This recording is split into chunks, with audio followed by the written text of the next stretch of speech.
আপনারা দেখতেছেন একটি বিশ্ব রোডের পাশেই মাইল ফলক, রংপুর এখান থেকে ৪৪ কিলো। মাইল ফলকটি অনেক ময়লা হয়ে আছে। আজকে আমরা সমাজসেবা ফাউন্ডেশনের পক্ষ থেকে এই মাইল ফলকটি করে দেবো। উপর সাইডে দেখতেছেন যে পঞ্চগড় ৭৫ কিলো। এই মাইল ফলকটি আমরা আজকে ১৩ মাইল সমাজসেবা ফাউন্ডেশনের পক্ষ থেকে করে দেবো এবং হলো যে পথচারী যে এটাও পরিষ্কার করে দেবো। আপনারা দেখতেছেন যে সমাজসেবা ফাউন্ডেশনের পক্ষ থেকে মাইল ফলকটি পরিষ্কার করা শুরু হয়ে গেছে।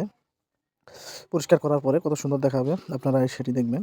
এই যে আপনারা দেখতে পাচ্ছেন যে পরিষ্কার করার পরে কত সুন্দর দেখাচ্ছে। আসলে মাইল ফলকটি ময়লা দিয়ে ঢেকেছিল। আজকে আমরা সমাজসেবা ফাউন্ডেশনের পক্ষ থেকে এই ময়লাগুলো পরিষ্কার করে দিলাম এবং আপনারা যেখান থেকে আমাদের ভিডিওটি দেখতেছেন, আপনারা আমাদের চ্যানেলটিকে সাবস্ক্রাইব করে একটি লাইক, একটি কমেন্ট, একটি শেয়ার দিয়ে পাশে থেকে উৎসাহ উদ্দীপনা দিবেন।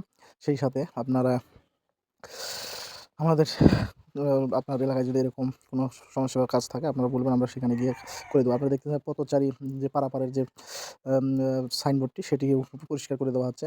ও কারণ এটিও পরিষ্কার রাখলে ভালো, মানুষের চোখে পড়বে যে এখানে পারাপারের ড্রাইভারদের চোখে পড়বে। আপনারা দেখতেছেন যে কীভাবে সেটি পরিষ্কার করে দেওয়া হচ্ছে। এটি আমরা সমাজসেবা ফাউন্ডেশনের পক্ষ থেকে পরিষ্কার করে দিচ্ছি। আসলে আমরা প্রতিনিয়ত এই সমাজসেবামূলক কাজ করে থাকি। আপনারা আবারও বলি যে যেখান থেকে আমাদের ভিডিওটি দেখতেছেন, আপনারা আমাদের চ্যানেলটিকে সাবস্ক্রাইব করে পাশে থেকে একটি লাইক, একটি কমেন্ট, একটি শেয়ার দিয়ে পাশে থেকে উৎসাহ দেবেন। এই বলে আজকে আমরা ভিডিওটি এখানে শেষ করছি। আল্লাহ হাফেজ।